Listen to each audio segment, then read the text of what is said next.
Unforgettable stories out of Western Jamaica from the scrapbooks of Adrian Freighter.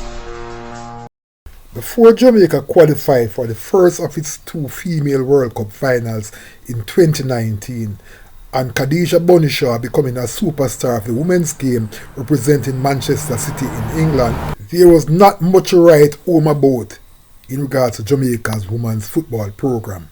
Back then, popular journalist Alan Lewin created a women's team in Montego Bay, which he dubbed Alan Eagles. Out of that program came names such as Lorraine Scringer, Elizabeth Vassell, and Jodianne McGregor. At the time, there were no prominent female names in the administration of national football.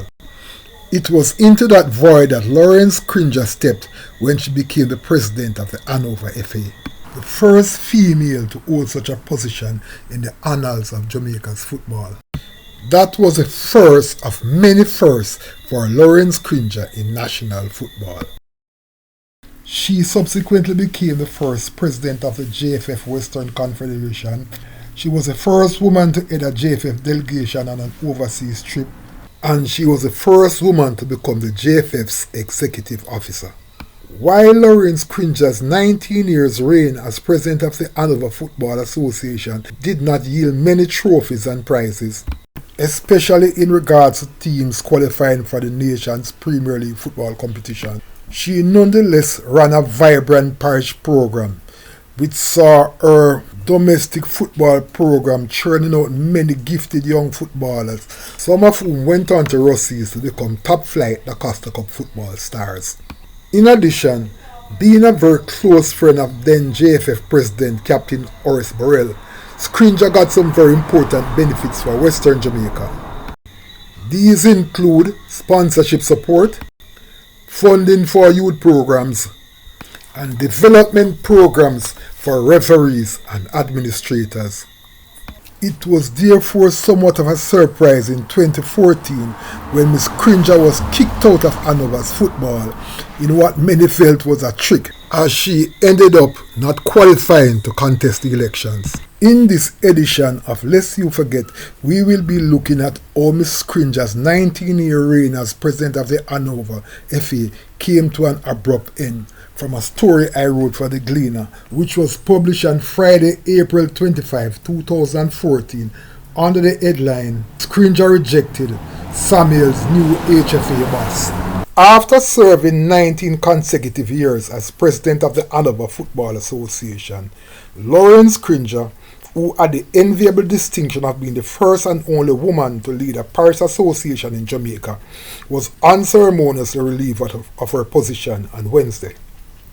At a meeting called by the HFA to ratify nominations ahead of next week's annual general meeting, it was discovered that Scringer had failed to secure the minimum of 3 votes from the FA's 16 affiliates, which is required to validate her nomination. She only secured the support of one of the 16 affiliates, and based on the FA's constitution, she needed the support of at least 3 affiliates to validate her candidacy, said Craig Oates, who will serve as a vice president in the incoming administration. It means that her 19 years reign as parish president is now over, said Oates. Scringer will be replaced by Sheridan Samuels, who has served her as general secretary for most of her tenure and was considered one of her most loyal allies in the corridor of power in Western Jamaica's football. I decided to challenge for the presidency because I was becoming increasingly uncomfortable with the direction in which our football was going and the efforts that were being made to marginalize me, said Samuels, whose elevation will be ratified at the May 1 annual general meeting. I took the decision to challenge Lorraine to save myself and the parish's football, said Samuels. Going forward, Samuels says he will be placing a great deal of emphasis on youth grassroots programs, the structuring of the various domestic leagues, increasing the number of referees in the parish, seeking to have more qualified coaches and bring rural communities under the FA's umbrella. I have carefully selected a slate of workers, not procrastinators, so I am expecting to make a difference, said Samuels. I am particularly pleased that I will have Craig Oates on board, as he has solid organizational skills, and I am expecting that he will drive the development program.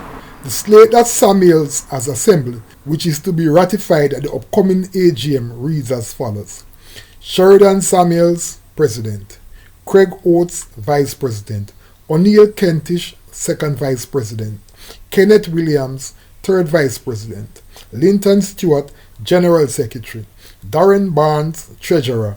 And Leon Cunningham, Executive Director. Since the news of the demise of Scringer, Samuel said he has been contacted by both JFF boss Captain Horace Burrell and CONCACAF boss Jeff Webb, who have both congratulated him and wished him well.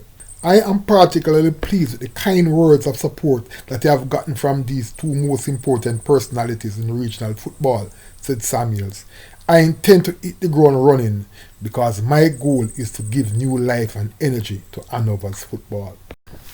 In the 9 years since Samuels has taken charge of Hanover's football, it would be an understatement to say the game has taken a nosedive in the parish.